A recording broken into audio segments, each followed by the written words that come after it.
Okay, I should be live now.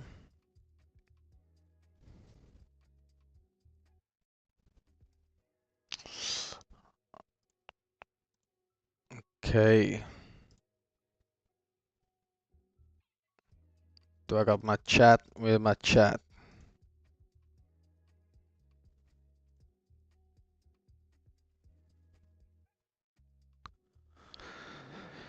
Yo, what's up, guys? Let me know if you can hear me. We got the market bell opening up super soon. Where's the market bell? US market bell. Okay, cool. We are live.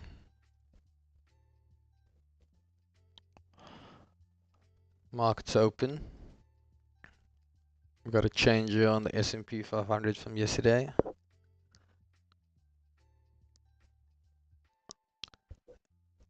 6705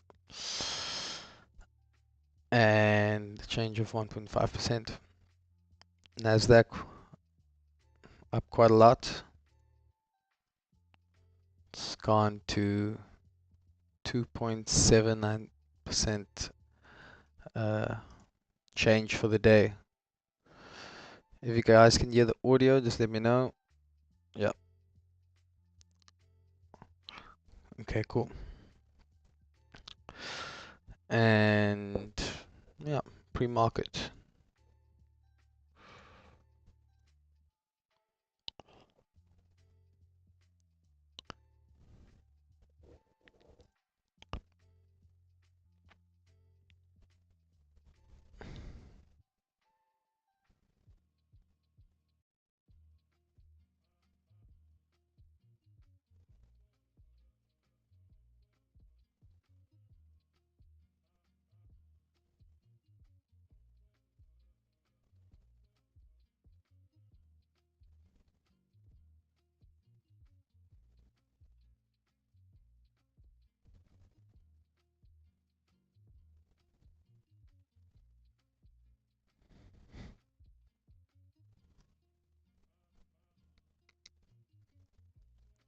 3 minutes. We got 3 minutes.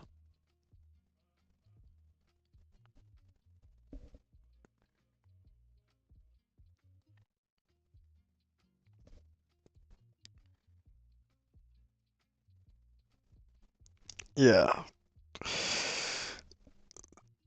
Yeah, guys, we got some good weather today. It's nice and cool.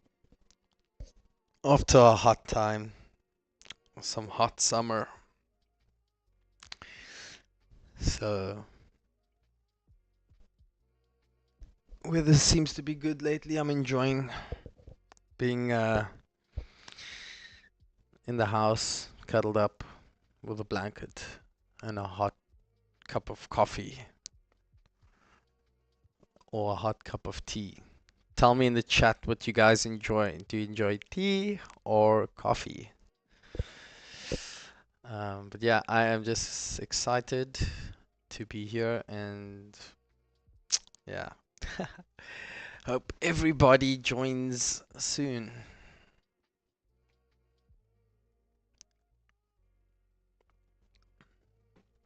We got 1 minute to go. If you can hear the music, guys, let me know. Should I turn it up? Or is it too loud? I should turn it down. Or if you just want it off.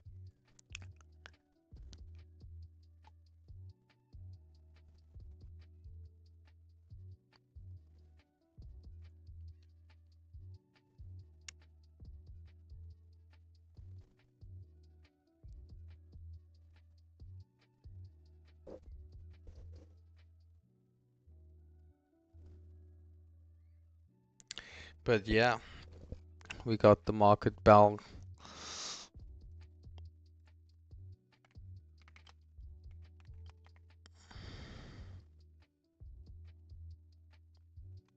We got the market bell going soon. So thanks everybody for joining us, and we are live. The market is open. Okay. So yeah, let's get this going and let's have a good stream. So, good morning everyone. My name is Andrew Scott Whitemore. I spent over 30 years in finance, specializing in combining market data, institutional flow, and other behavioral patterns to identify real opportunities. I've been serving as an investment advisor at Empireprise Financial Services, Ameriprise Financial Services, and throughout Whitemore US markets. I share structured, disciplined insights into the US stock market, sector logic, portfolio management, risk control, and the other professional frameworks that help everyday investors improve returns. So today's stream is crucial because this week is Thanksgiving and the lowest liquidity week of the entire year. So our focus is preparing and having some clarity for our position for December. So let's begin. Let's have a look at our trading view and head over to let's do the S&P 500. Okay, so let's go on daily. And yeah, yesterday we saw nice growth for the S&P 500. And then we can also have a look at VIX.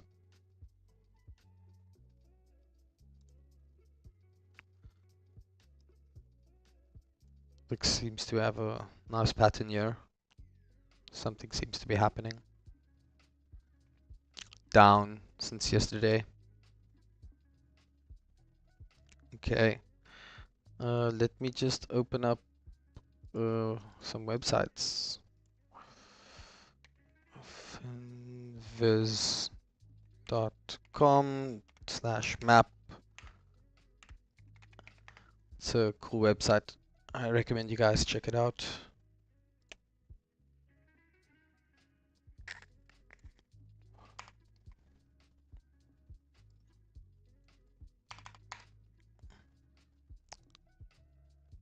Yeah, I'm still waiting for this to open up.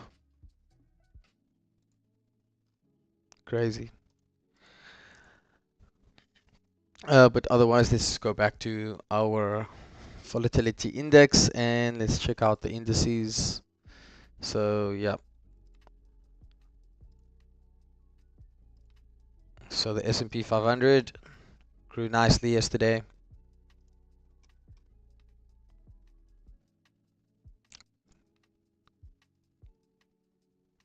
And it's moving nicely upwards.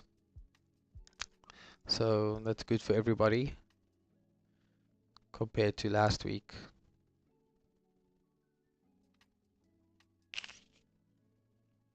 We had this massive sell-off, so we're back at our support zone. Okay, you see this one is going green and red. Okay, and then we can check out our volatility index. So looking at the open here, what we see is exactly what we expected for the Thanksgiving week. It's very light participation. So we can see it's very light participation that's been happening. And on the S&P 500, yeah, the candles have been showing relatively thin volume and some choppy price action. Okay, been quite choppy lately. And if we go back to our VIX, yeah, it's kind of barely moving. It's maintaining this position for quite some time. This is where we would like to be, I think. Back at these highs. Back to last week. And the week before. Okay. So this is a typical of holiday week structure. Institutions are largely out of the market and it spreads wide. Even small orders can move price, meaning this is not a week to take heavy opportunities. So don't take and go get into any positions at the moment. Any green or red today, if you see any green or red candles today, it's just it's a bunch of noise, not trend, not conviction, and it's not sustainable.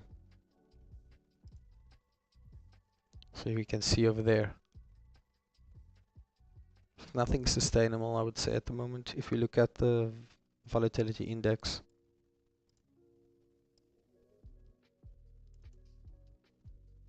Okay.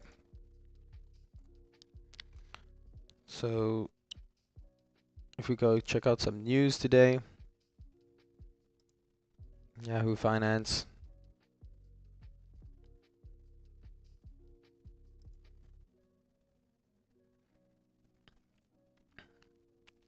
So yeah, Tesla European sales tumbled nearly 50% in October. So according to European Automobile Manufacturers Association, Tesla EV registrations in Europe fell to just 6,964 units. So yeah, a 50% drop in Tesla. And meanwhile, total EV registrations in the region, which include the UK and the European Free Trade Association, rose 32.9% in October. So let's just go and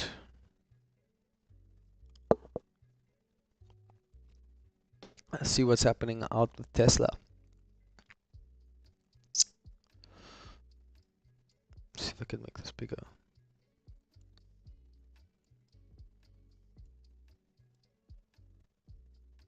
Okay, Tesla.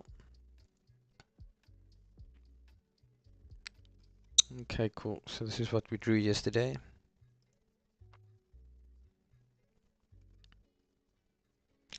If you look at the RSI, we got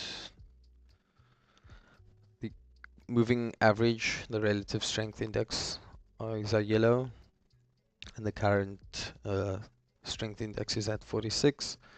So down here, it's not a good time for Tesla. See when they overlap, you kind of see movement. Okay. Tesla on the 4-hour.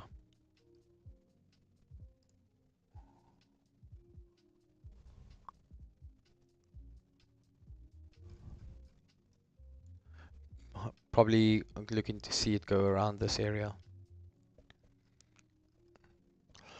Okay. So let's look at some macro levers and some institutional flow. So let's go CNBC. And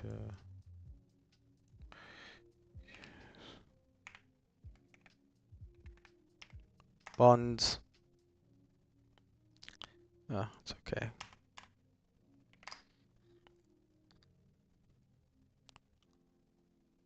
Bonds.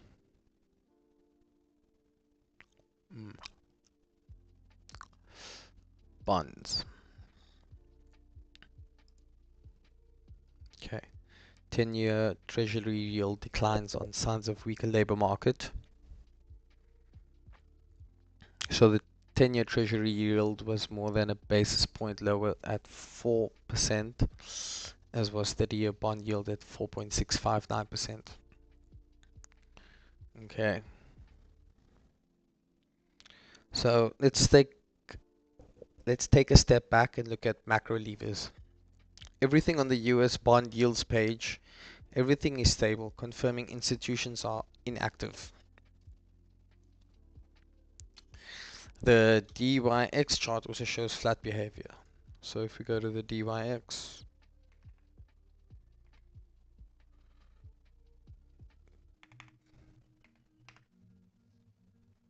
I got it right here.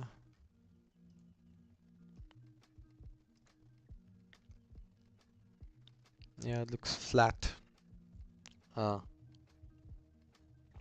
So when both yield and dollar volatility disappear, you know big money is not participating at the moment. And the ETF flow dashboard is showing very weak inflows and outflows. Exactly what happens on holiday weeks.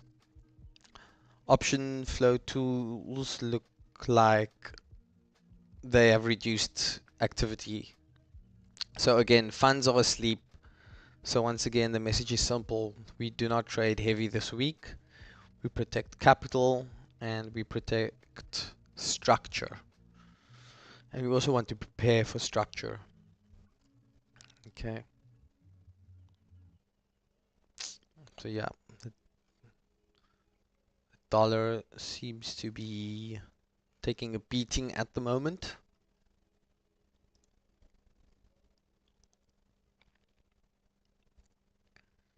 Yeah, especially on the 4-hour. A lot of movement. It's a massive sell-off.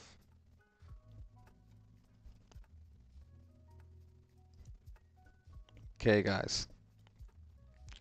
So yeah,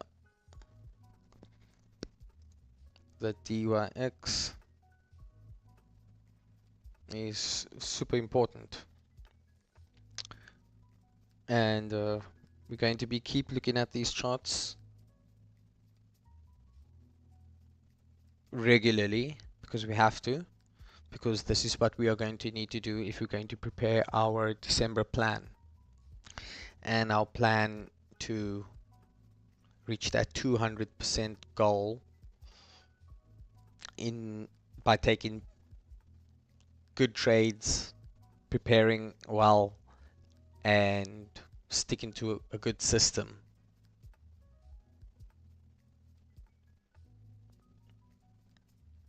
So the DXY, the US dollar index, is important because it acts like a scoreboard for the strength of the US dollar compared to a basket of major world currencies like the euro, the yen, GBP, CAD, or the Swiss franc.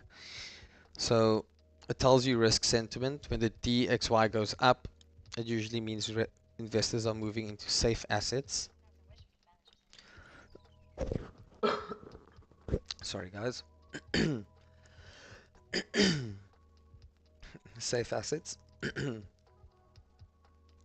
So if it goes up, it usually means investors are moving into safe assets. And when the DXY goes down, investors are taking more risks. Okay. Just want to turn this music off a bit.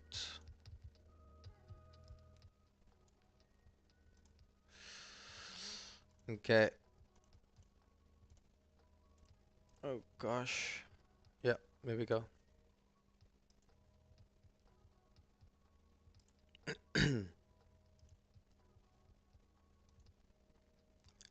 My PC is tripping out. So it impacts US stocks. A strong dollar can reduce revenue for big US companies that sell overseas. So right now, people are probably going to look for an opportunity to put some money in while the dollar is cheap, because it's more cost effective for people to get some dollar. And also, a strong dollar can push stock prices down, especially tech and multinational corporations. A weak dollar helps exports and often bullish for stocks. So that's why December might be a great time for us to reach our 200% goal this month. Okay, so if we go back from December to last December,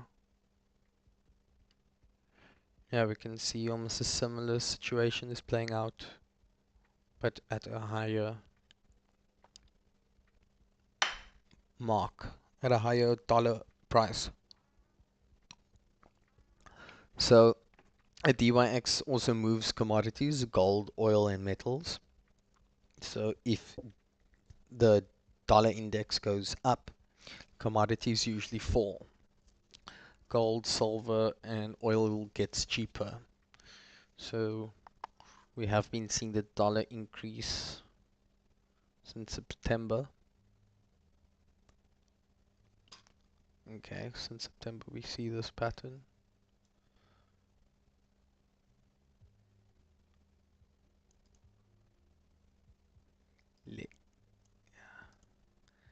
Okay.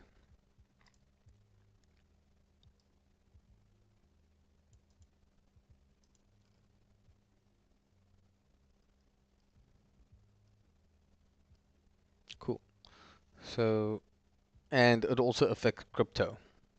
So if you have a strong dollar index, crypto, especially Bitcoin, moves to the opposite direction. So if the dollar index goes down, Bitcoin goes up. And if the dollar index goes up, Bitcoin struggles. So crypto is seen as a risk asset versus the dollar. Okay.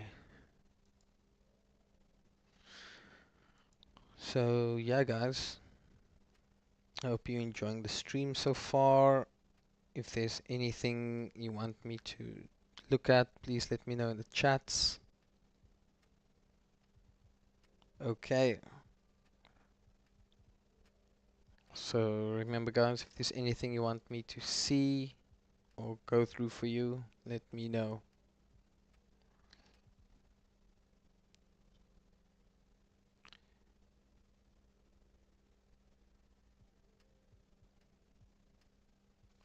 Okay, guys, so that's that. So why I want to talk about the US Treasury bonds is because of how important they are. So they set the global interest rate. US Treasuries act like the benchmark for almost everything. So mortgage rates, car loans, credit cards, corporate borrowing, government borrowing worldwide. When US bond yields go up, borrowing becomes more expensive everywhere. When yields go down, cheaper money and the markets breathe.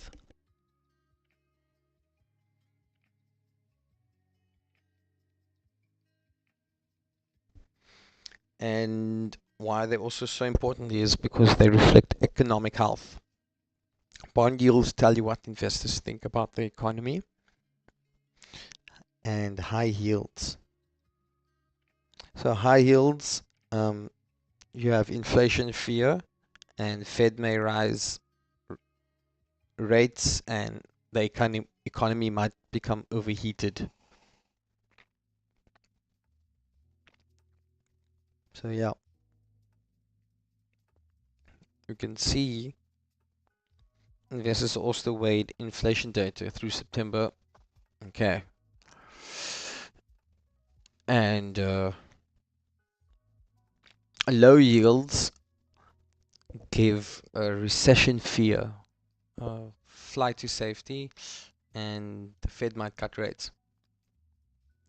And bond markets often predict recessions before stock markets do. So US Treasury yields move the stock market. Big institutions compare stock returns to bond yields. So if bond yields rise, stocks often fall because investors shift money from risky assets to safe bonds with high yield. Tech stocks are especially sensitive to bond yields. Okay. And they also influence the dollar index.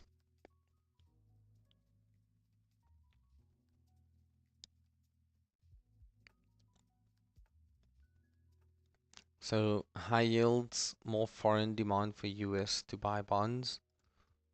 And if the dollar index goes up, lower yields, less demand for the dollar index. So treasuries directly affect currency markets.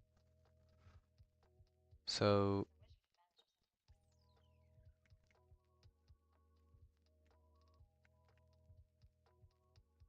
yeah, so let's check it out. Okay. So also the treasuries, they control liquidity. When the government issues more bonds, it absorbs money from the system and liquidity shrinks, and then markets often fall or they slow down. And when the Federal Reserve buys bonds, it adds liquidity and it pumps the market. This is why traders watch the Federal Reserve balance sheet. And they kind of the safest asset on earth because US treasuries are considered risk-free because the US has never defaulted. So in crisis, money rushes into bonds, yields fall, and stocks drop. This is called flight to safety. Okay, so let me repeat that again. Why the US treasuries are considered risk-free is because the US has never defaulted. So in crisis, money rushes into bonds, yields fall, and stocks drop. And this is called flight to safety. And they impact everything from crypto to gold. So rising yields is bad for gold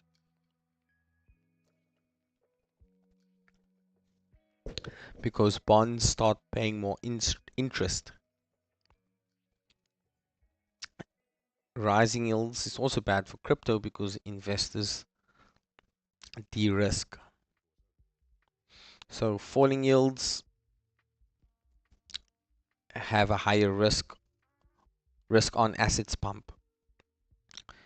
So US bonds matter because they set global interest rates, they predict recessions, they move the stock market, they affect the dollar, they change risk sentiment, they control global liquidity, and they are the world's safest asset. So if you trade stocks, crypto, forex, or commodities, you must follow bond yields.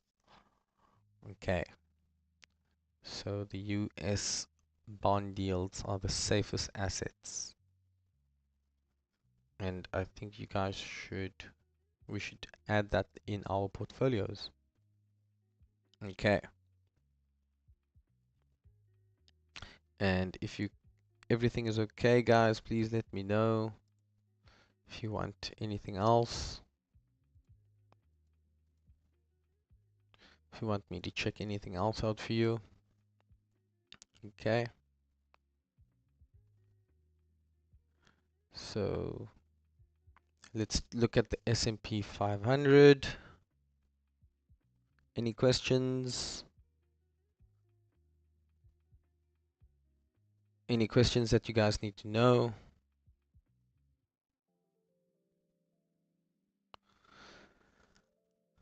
Is there anything you would like me to talk about for the next 6 minutes on this topic?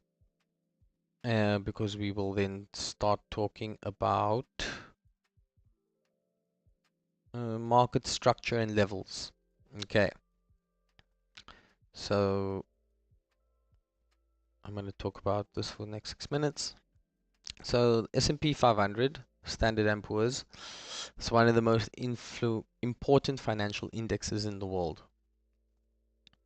Okay, and if you look at it on the daily, Okay, yesterday it did rise up nicely, and today it's currently on the red on the open. So it represents the entire US stock market. The S&P 500 is made up of 500 of the biggest companies in America. So the companies in the S&P 500: Apple, JP Morgan, Pfizer, Walmart, Exxon, and since the US is the world's largest economy, the S&P 500 basically represents global business health. It controls, number two, it controls global investor sentiment. So when the S&P 500 goes up, people feel confident. Money flows into stocks worldwide. When it drops, then people start to panic and risk assets fall. So stuff like crypto, small cap, and emerging markets also start to fall. And number three, it holds the most powerful companies on earth.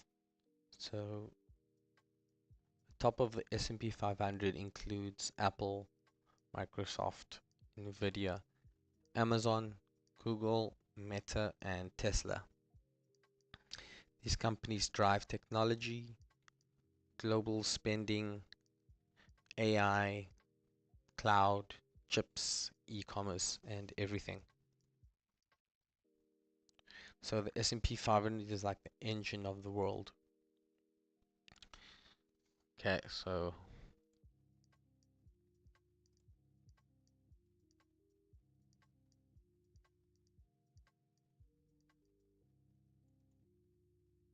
let's draw some lines. Oh, we had it quite low here. A sell-off. We touched.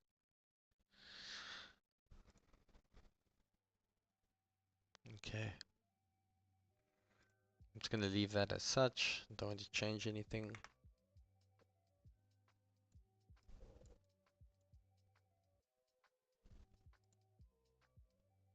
Anchored VWAP.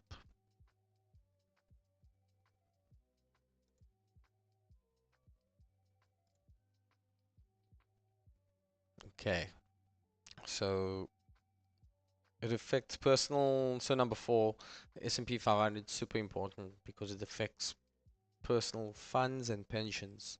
Almost every pension fund, ETF, index fund, 401k in the US, and global investment portfolio. And the S&P 500 is basically a core investment. That means trillions of dollars are within the S&P 500. And because so much money follows it, large moves in the S&P impact the entire financial world. Okay, so the whole world is impacted from the S&P 500, and that's a big thing to consider. And the S&P 500, if it's rising, it can predict economic strength. So companies start earning more, consumers are spending, and the economy is healthy. If the S&P 500 is falling, recession fears grow, hiring slows, and companies struggle. So this is why economists always talk about the S&P. Number six, it sets the tone for other markets. The S&P 500 affects Nasdaq, Dow Jones, the dollar, gold, crypto, bonds, and global equities. If the S&P 500 pumps, most markets pump. If the S&P 500 dumps, most market dumps. and the S&P 500 is the best performing index long term. So the S&P 500 returns 8 to 10% per year on average. It outperforms most mutual funds, forex strategies, and stock pickers.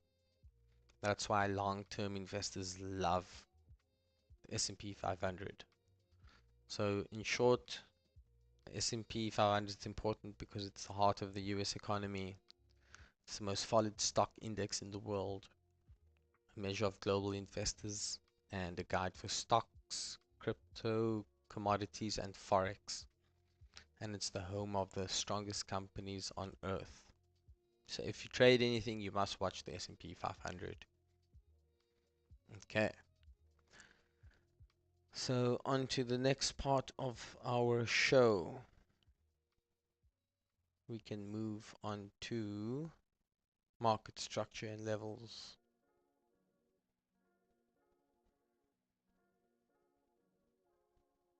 Okay.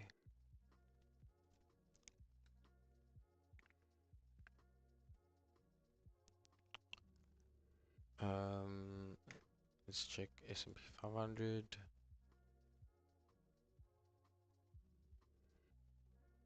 Okay, so yeah, we can see the volume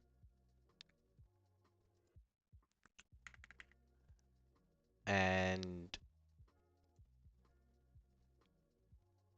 yeah, these funds are showing thin participation and they are barely forming because the market lacks real activity. This is why any move this week is unreliable. It doesn't come from genuine demand or supply. It just comes from the absence of liquidity. So if we go to Yahoo Most Active, Yahoo Most Active stocks today, the names moving today are not from institutional. Okay, so it's mostly private. And this week is perfect for analysis, not execution. Now this brings us to December, and this is where things truly matter. Okay. Okay, so our biggest changes, we've got Coal, Polestar, Pony, Opendoor, Alphabet, Pfizer. Okay. And let's go have a look over here. Coles.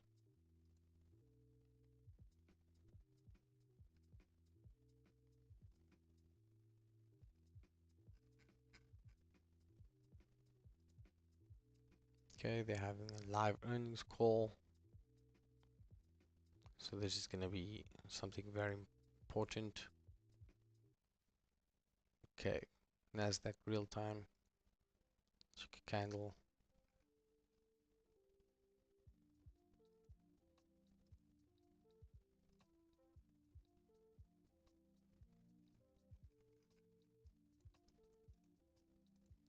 I want the candle view.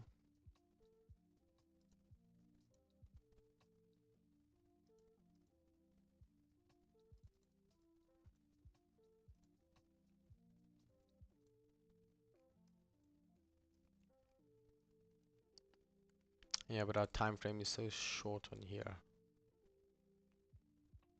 1 minute.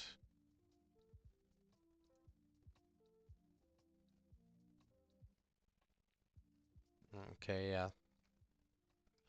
Coles Corporation, guys. Exploded.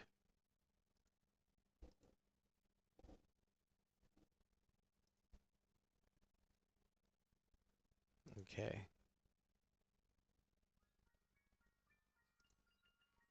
News. Let's check out some news.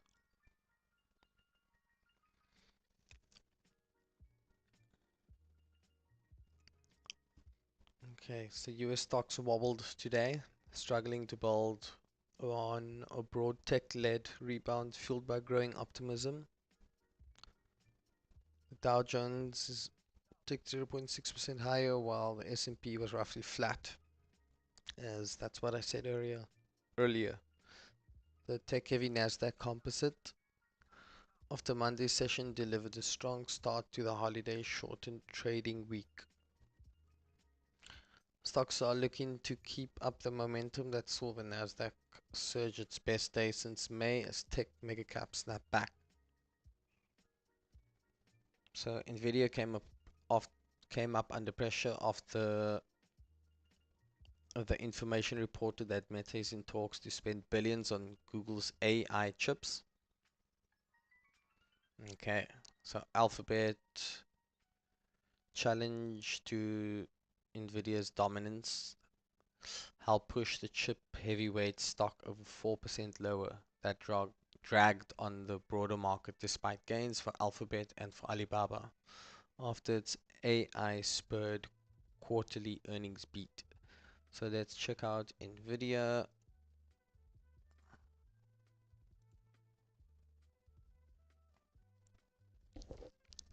Yeah, on the daily. So Nvidia doesn't move much, but it definitely did. So yesterday closed at 179, now at 170 currently.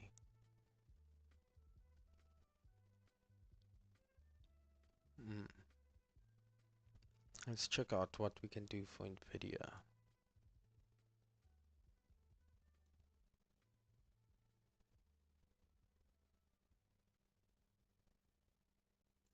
Okay, so here we can put resistance.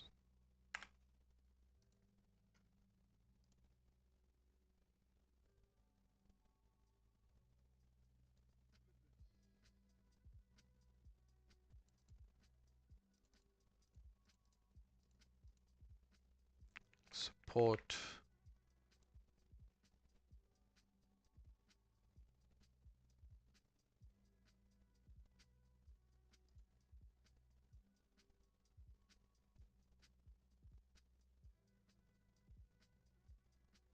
Okay, that's all I'm going to do for Nvidia so long.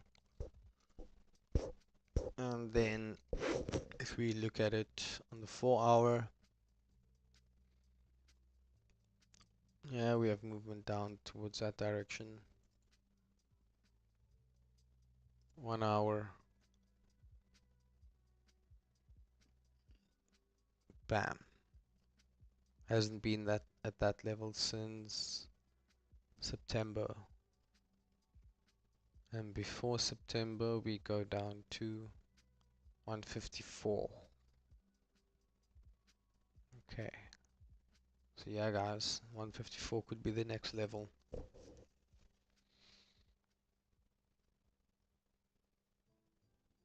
Okay.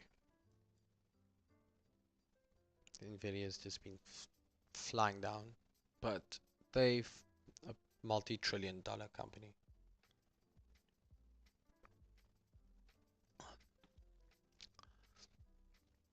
So meanwhile, investors are keeping close watch on the Fed.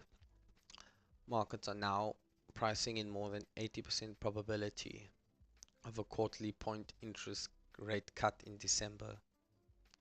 Bets on a cut jumped after Fed Governor Chris Waller added fuel to the fire, joining a chorus of policymakers advocating an easing in rates. So, shutdown delayed data release Tuesday did little to shake that faith. US retail sales rose in September, though the jump was less than forecast. Meanwhile, a look at wholesale inflation from the same month showed producer prices rising 0.3% month over month, matching expectations but representing a bump from a surprise decline in August. Year over year, PPI also rose 2.7%. So yeah, on the earnings front, retailers Kohl's and Best Buy on Tuesdays docketed and among the highest Among the highlights in a holiday shortened week, US stock markets will be closed Thursday for Thanksgiving and will operate on a reduced schedule on Friday, shutting at 1 p.m. Eastern Time. Okay, so we got Nvidia over here. So if there's any questions that you guys want, let me know. Drop it in the chat. Let me get my YouTube studio.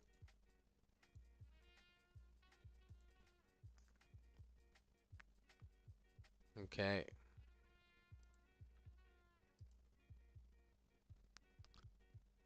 So if you guys are there, let me know.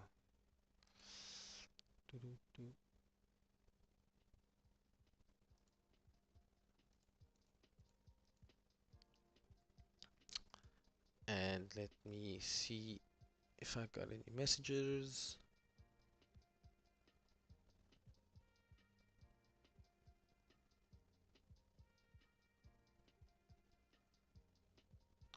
Okay, let's go through some other. Here's my Yahoo.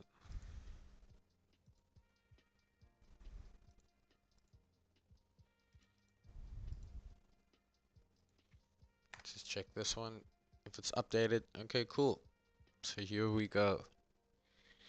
Tech, consumer. So if you look at Nvidia, down 5.74%. Okay. Microsoft 1%, Oracle down negative 4.47%, Palantir down negative 2.11%, Fortinet, Synopsys, Block, CrowdStrike. Yeah.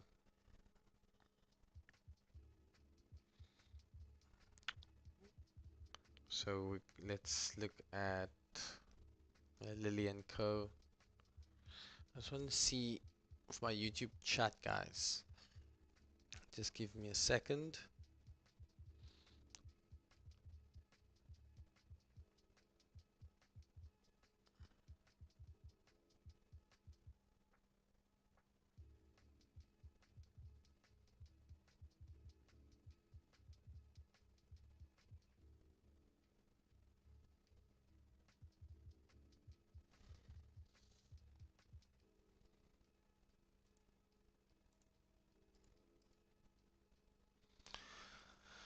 Let's check Microsoft.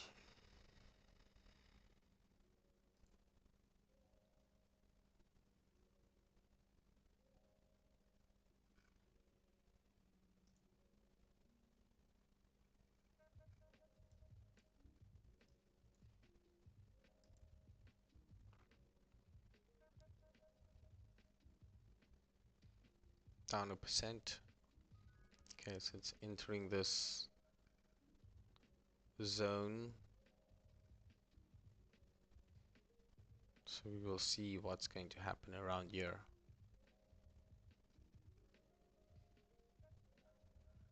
If it goes further down, that will be crazy, but we will see some action in this area, I think, before we see movement in either direction.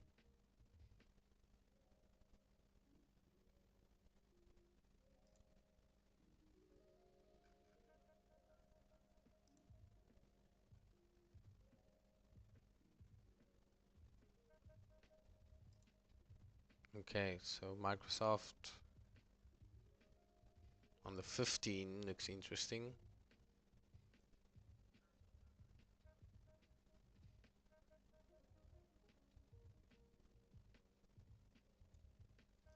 But I would not say so.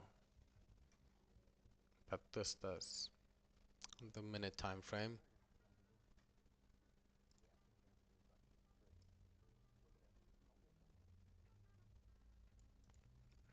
Okay. So it dipped into this region at 465.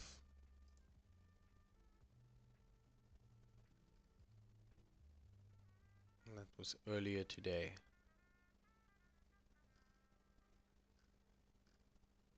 Okay, guys. Microsoft, hey? And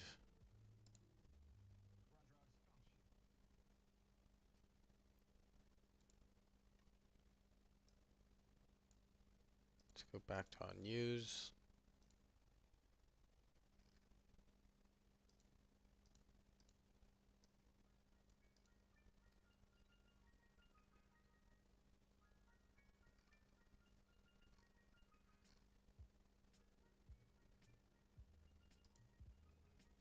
Let's check back here.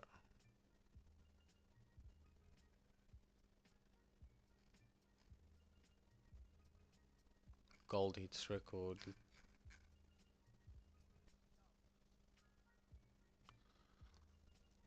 Yeah, Google goes towards 4 trillion.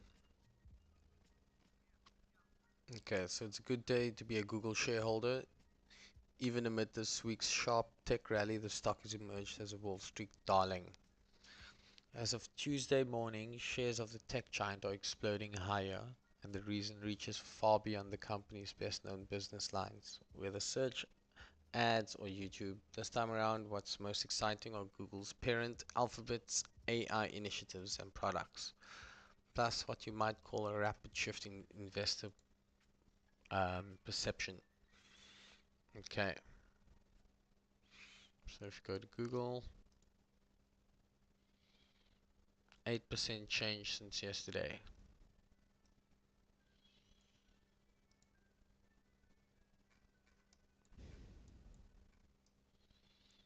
Boom, just broke out of there.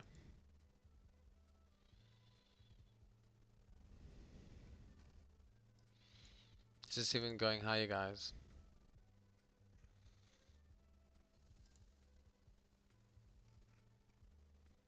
Beautiful. Google is pumping. So if you're holding Google, you guys are loving this. Because you've probably been holding it for quite some time.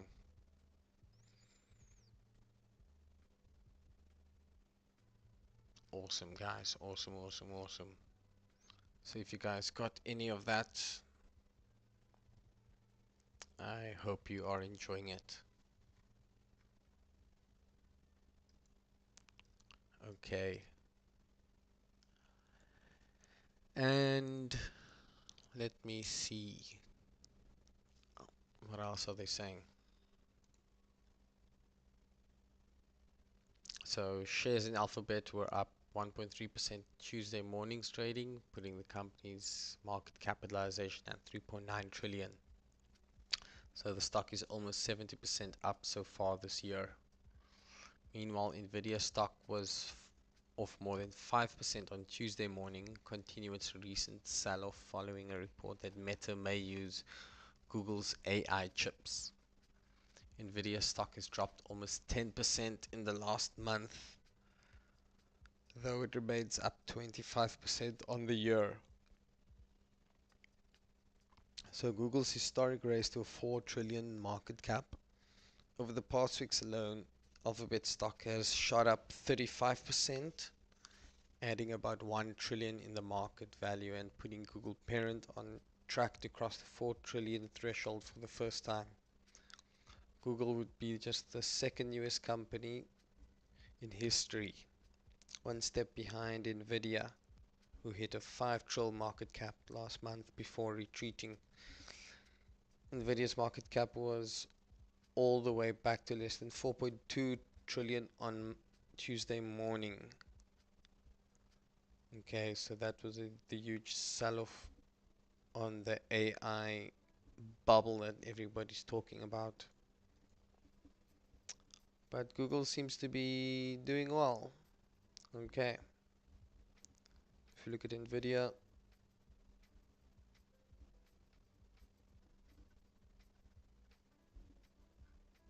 yeah, super janky.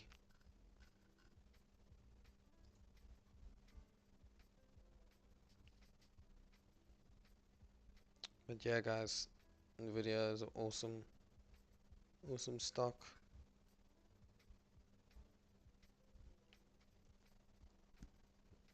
if it does go lower, we'll probably be adding that to our portfolios.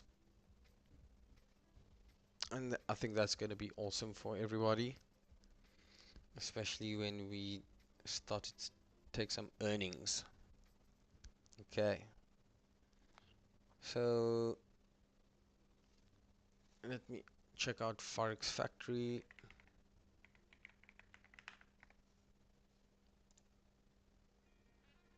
And if we open up our calendar, so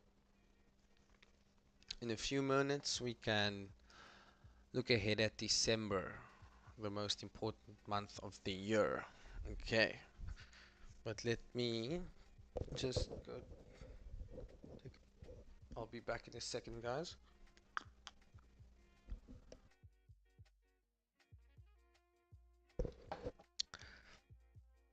So yeah,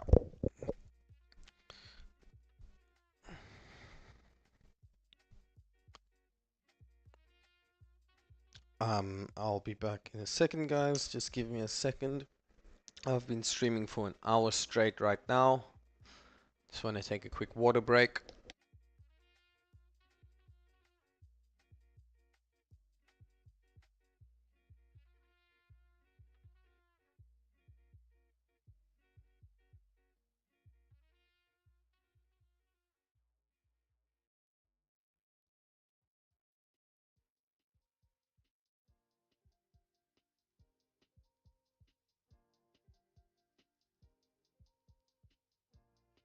So yeah, guys, I am back.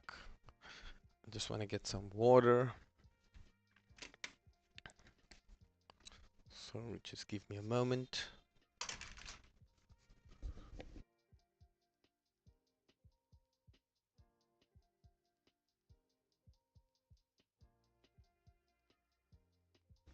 And if everything is okay, just pop me a message and I'll try and get back to you as soon as possible.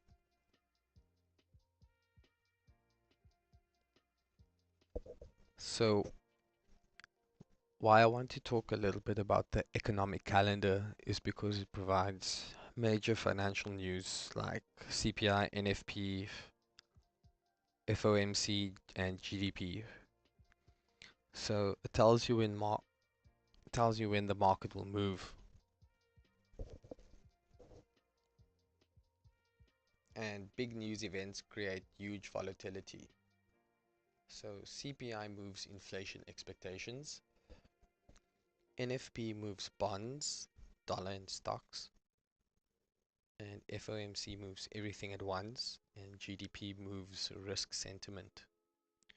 So if you don't know these times, market will catch you off guard. And number two, it protects you from surprise volatility.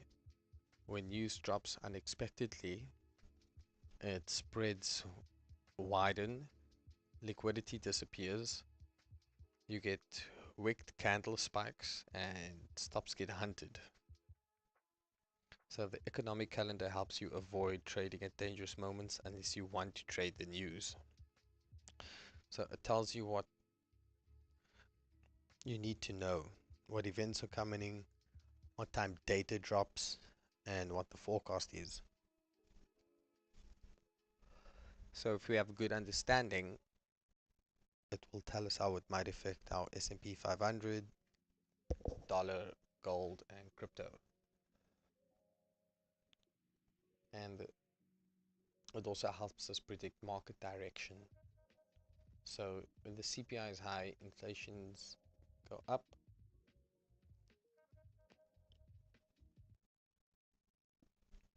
But I will get there quickly to you guys. Let me just check if everything is okay on my side. So yeah, we're still live. So we also had the G20 meeting soon. So yeah, when CPI, let's look for CPI, and so we have forecast. It's kind of red. And so if CPI is high, inflations go up, bonds go up, and stocks go down, and the dollar goes up. And if we have NFP, don't see any NFP right now. Should be Friday. Thursday.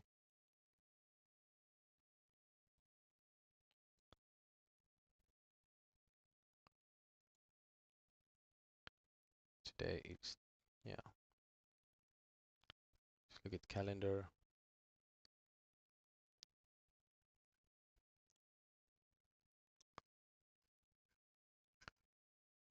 NFP.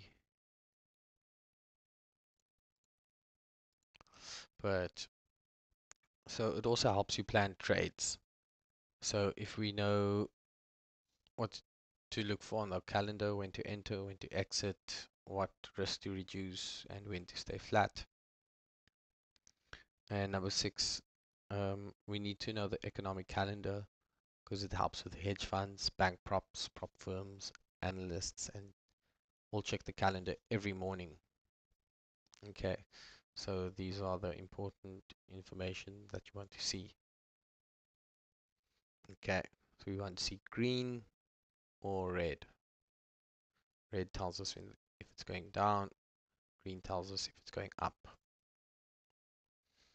Okay, so the economics important because it shows volatility, when it will happen, and it will help you avoid market surprise.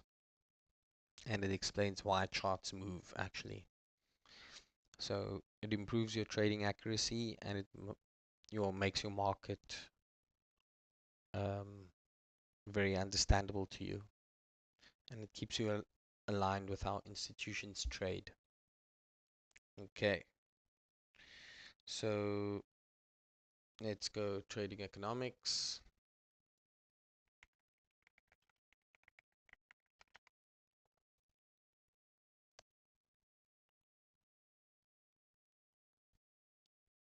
And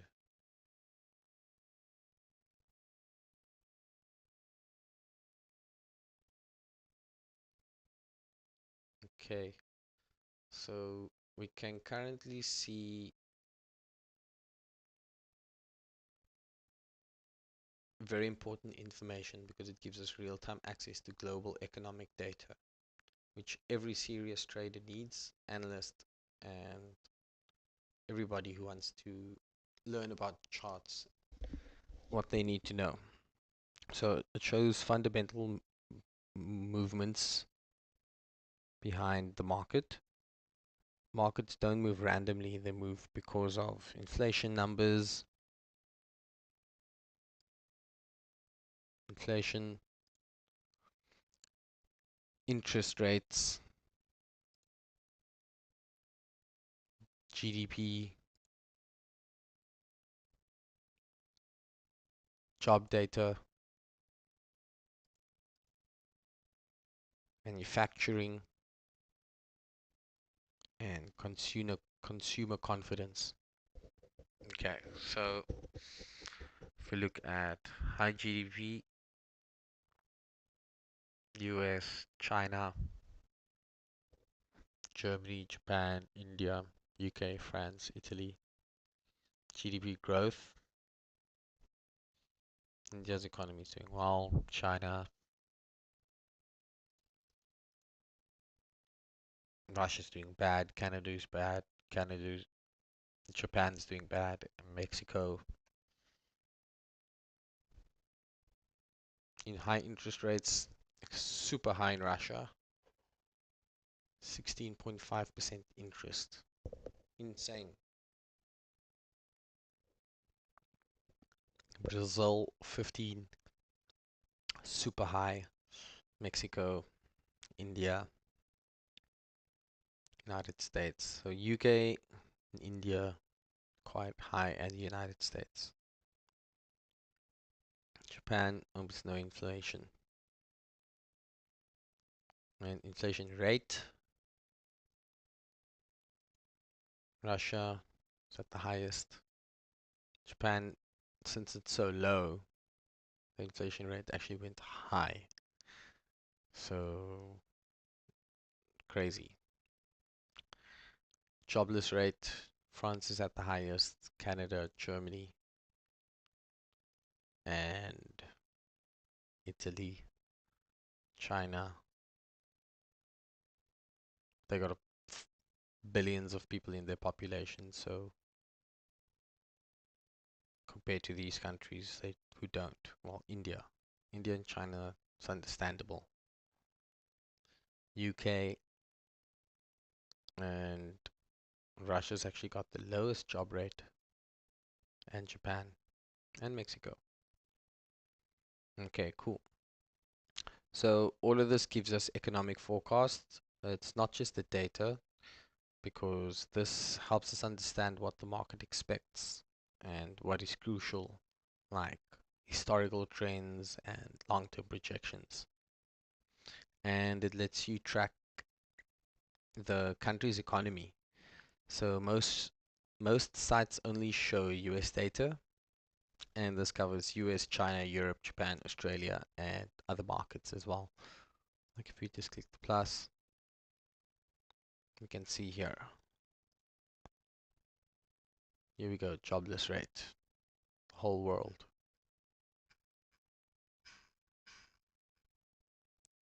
Okay.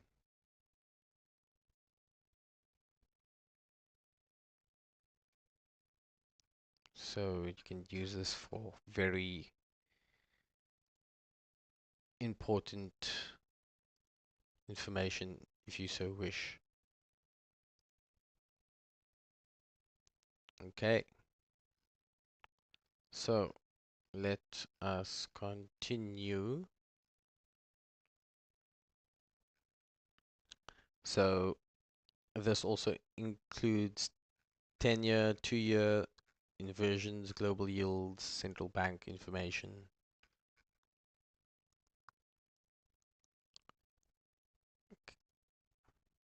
And then it's a dashboard for bond yields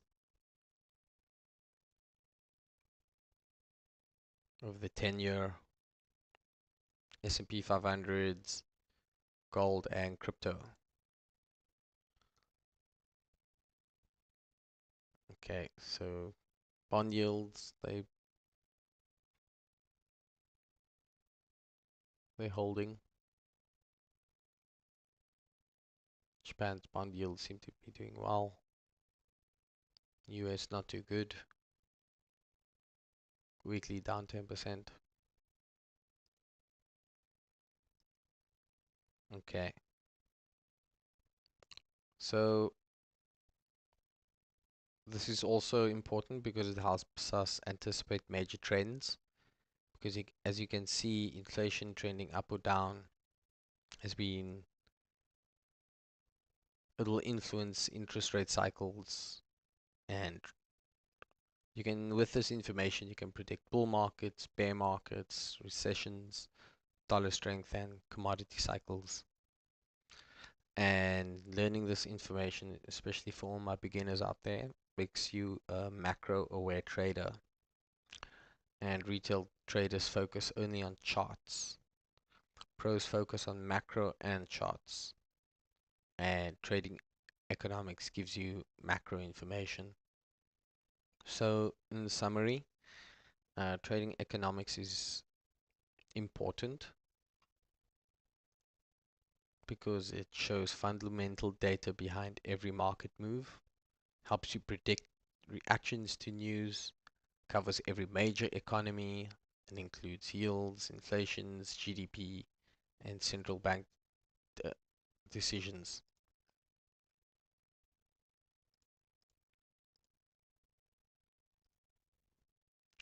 And it'll help you think like a professional if you know most of this information. Okay. So if we look at the structure of the S&P 500,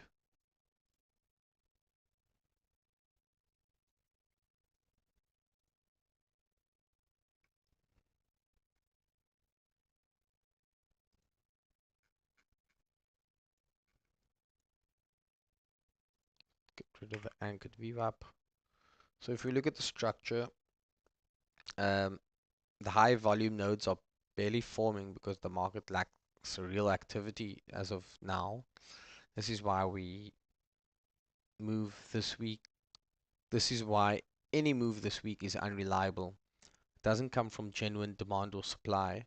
It comes from the absence of liquidity. Okay, so I also we just want to talk about uh, the information of macro. So if you look at December, December is the most important month of the year. Every year from Thanksgiving to Christmas, the same pattern appears. Liquidity concentrates into leading sectors.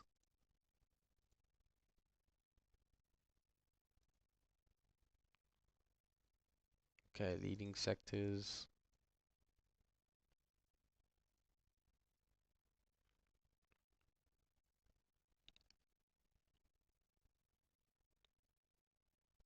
And trends become cleaner and more directional. Funds boost positions to improve year-end rankings.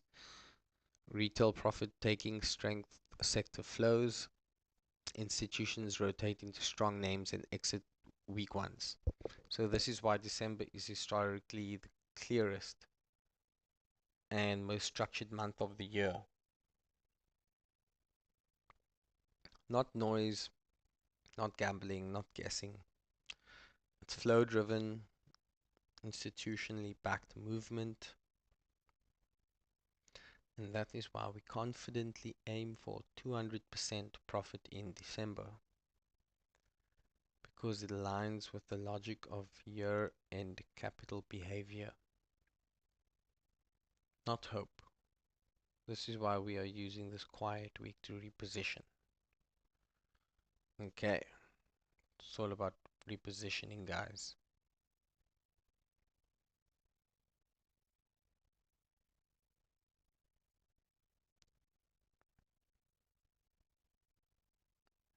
So, reposition and good things will happen. Media, got Google up 3%, AMD down 8%. Let's check out AMD. AMD.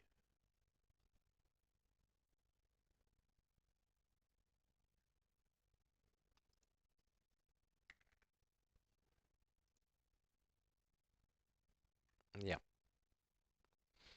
they seem to be down.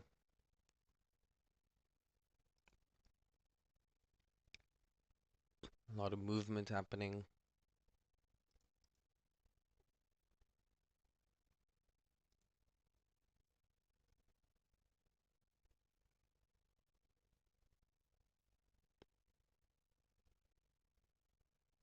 Down quite a lot.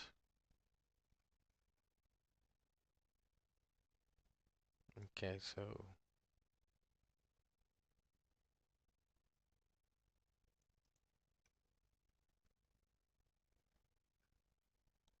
Nvidia on the 15-minute.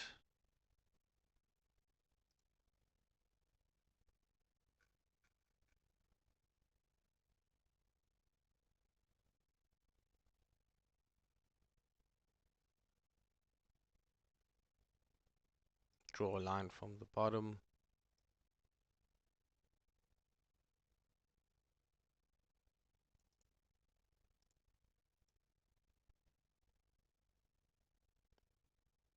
So if anything interesting happens with the video, guys, I'll obviously let you know.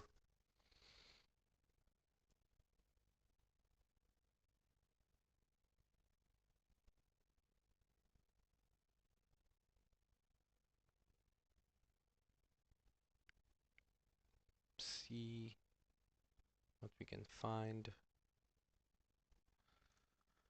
The music off. Continue watching. Yes.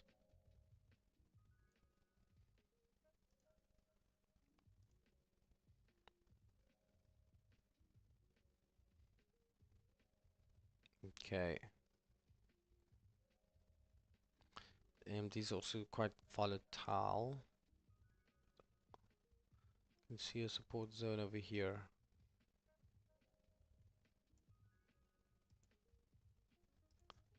Add a support.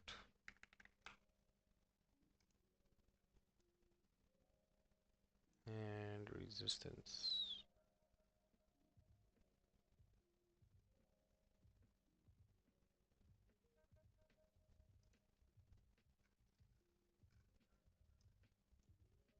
Okay. But we should see price action happening. Breaking the line somewhere. As of right now, I would not put any positions into AMD as of yet. Okay. So let's go through some stocks, guys.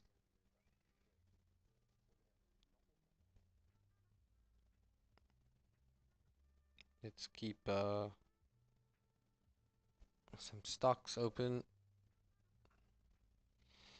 So what you must do, guys, this week. This is a cleanup week. This is where we lighten old positions and prepare for December. So please send a screenshot of your holdings to Sophia. She will review. She will review what you guys send. She will review which positions must be reduced, which should be stopped out, which can be held temporarily, help to reallocate capital, and how to match your portfolio with December's unified rhythm. We cannot enter December carrying messy old positions. We need a clean structure, clear direction, and room to maneuver. Also communicate with Kiki more. Building familiarity ensures sufficient execution next month. Okay, guys. So I need you guys to do that. But let's go through some stocks. Nvidia, we've gone through. Google, Apple. Let's check out Apple, Apple, Apple.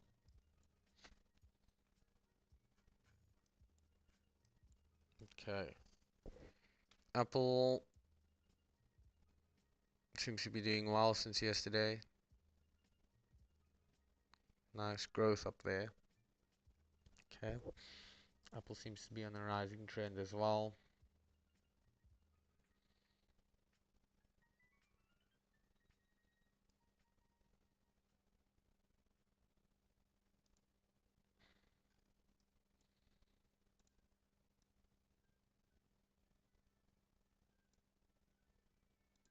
Okay. Apple, and if you go down in the 4 hour,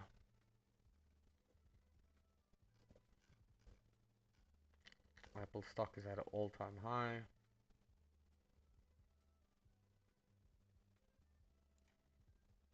Okay.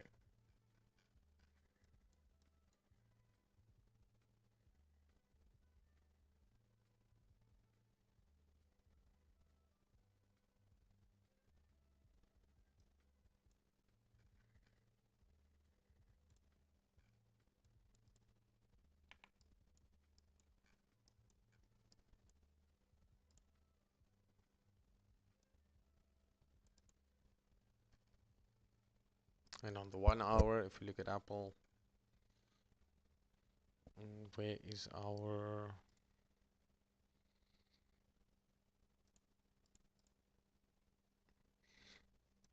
RSI?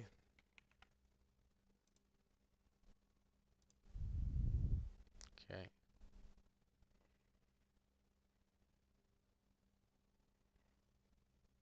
Okay, cool. So yeah, we got on the RSI index, Apple was undersold over here, oversold, and people just rallied, fell down again as it crossed over there.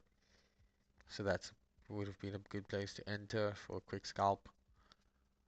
Okay, and then if you go down on the 15-minute, Apple is super bullish. Okay, So yeah, since Monday, it's gone up $4 since yesterday. Amazing.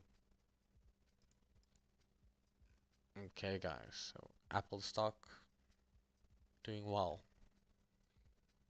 And if we go next to Netflix, yeah, we can check out Netflix from here.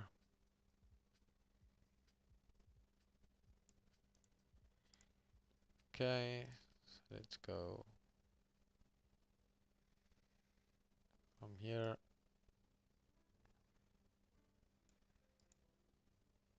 Okay, so Netflix seems to be also at a all-time high.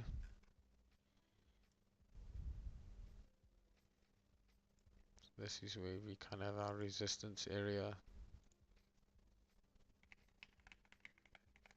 So resistance, and then down here we can be putting in our support zone.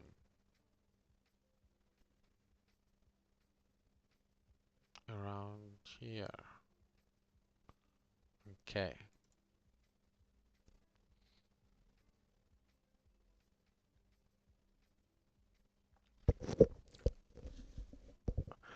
Okay, and yeah, do you see me now? Sorry, my microphone was just a bit on the side of my mouth. Can you hear me better now?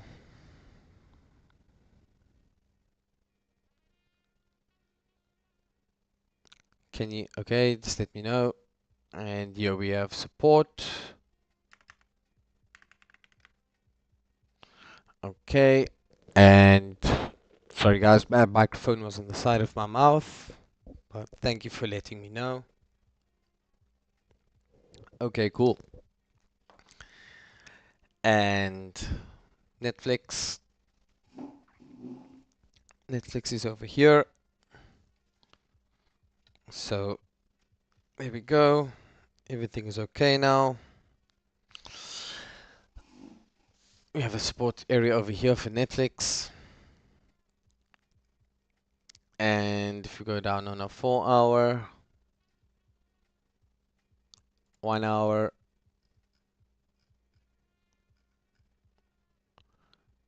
so yeah, this is an interesting zone, this $100 mark for Netflix.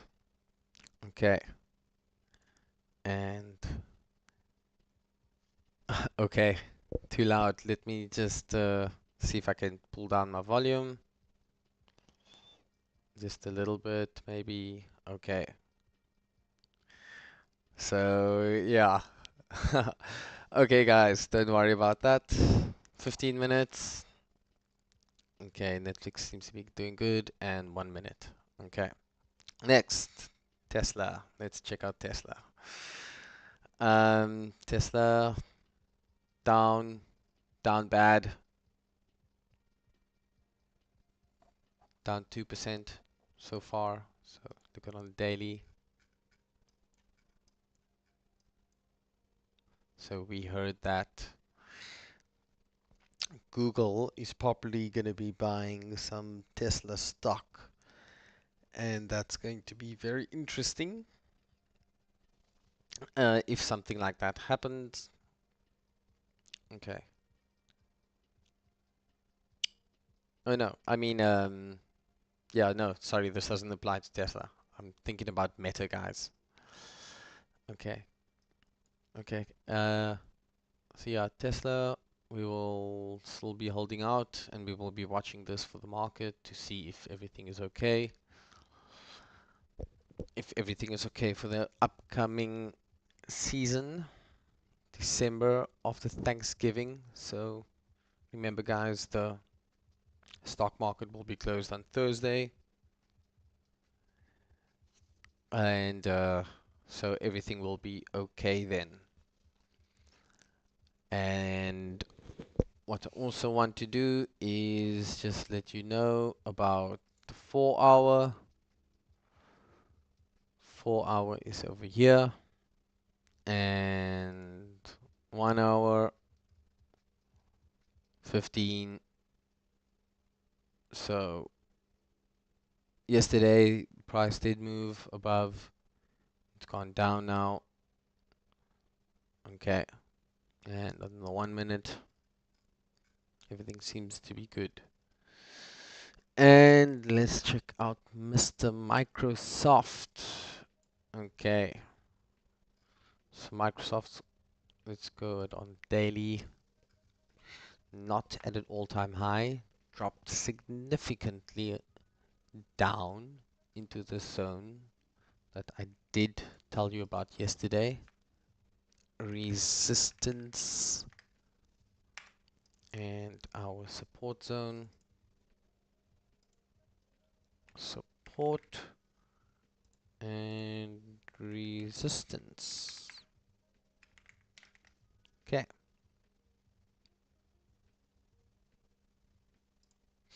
So remember guys, support can be resistance and a resistance zone can be support as well. They're very interchangeable.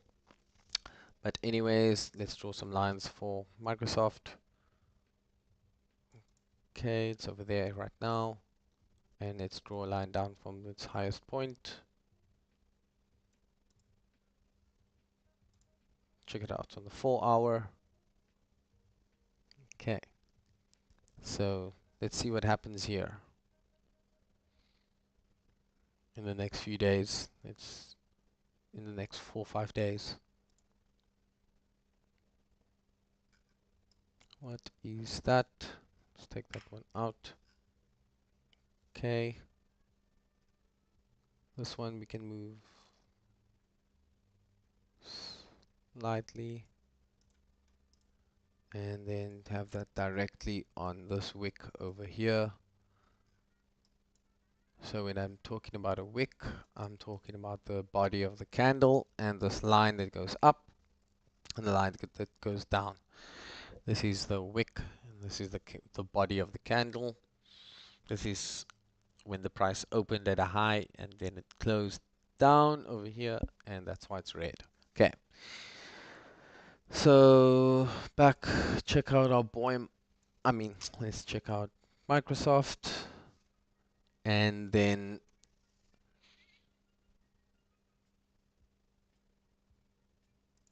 per hour, 1 hour, 15, and 1. Okay, so let's just have a look for here every 15 minutes. Okay, cool. So that is Microsoft. If you guys need any information, please talk to me, or please actually talk to Sophia and she will be able to help you much faster than me, as I'm busy looking at this most of the time, guys. Okay, Amazon. What did we say about Amazon? So let's go to Amazon, check it out. Relative strength index 50. Okay, average is usually at about 50 and it's currently at 46. So distance, support. Okay, cool. So let this thing play out, guys. Let it do its thing. It bounced off over here. Boom. Okay, so let's just keep these lines going in, and then we should see some more information about Amazon happening soon. But now is not a buy opportunity, I would say. Okay, cool. Let's check out Broadcom. Okay, a lot of information on Broadcom so far. Okay, let's draw some lines over here.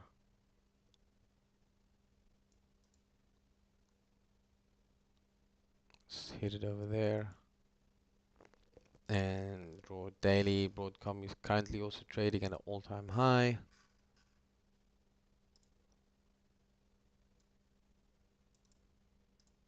Okay, so very important to see what happens here. Daily support,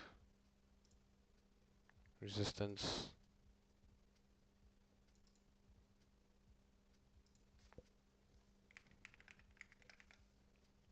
and support.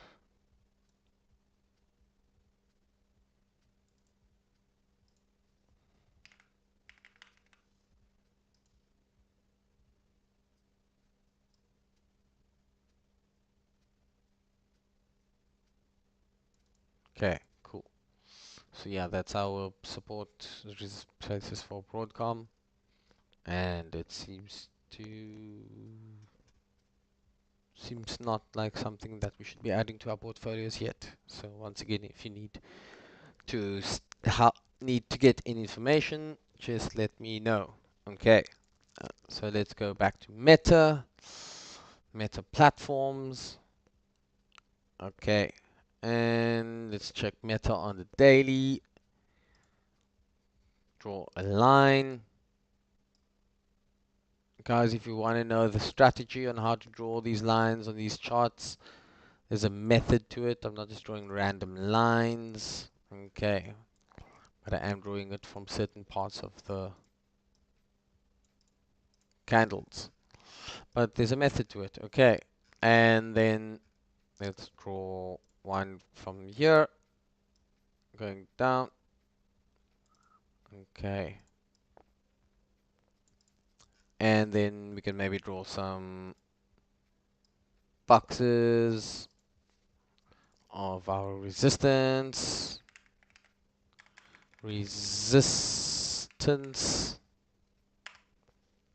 and over here with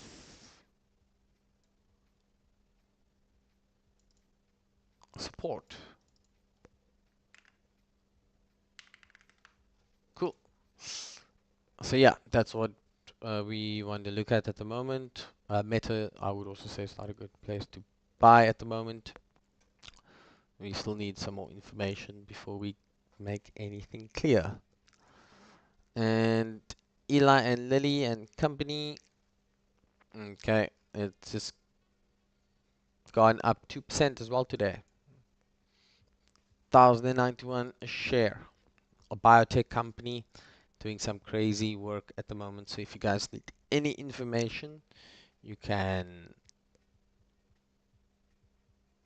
Yeah, here we will see it's a weight loss drug, and it showed a 10.5% weight loss in overweight type 2 diabetes and patients over 72 weeks with regular plans approval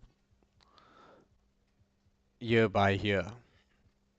And yeah, we can see some earnings, the dividends, 0.5% last payment from the 14th of November, and the next one should be on the 10th of December.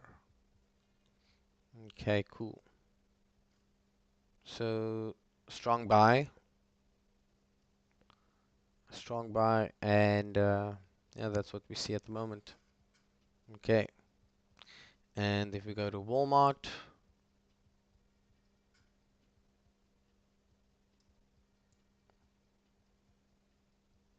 no, Oracle. Okay, so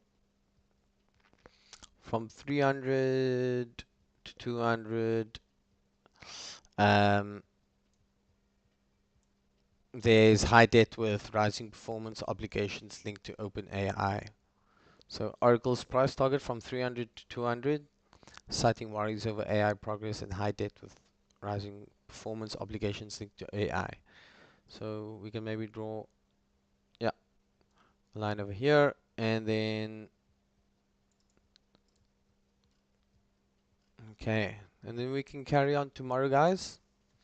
So I hope you enjoyed this live stream, And I hope you guys have a good time. It's me, Andrew Whitemore. If you need any help in the future, I am here to back you up. Okay, so bye guys.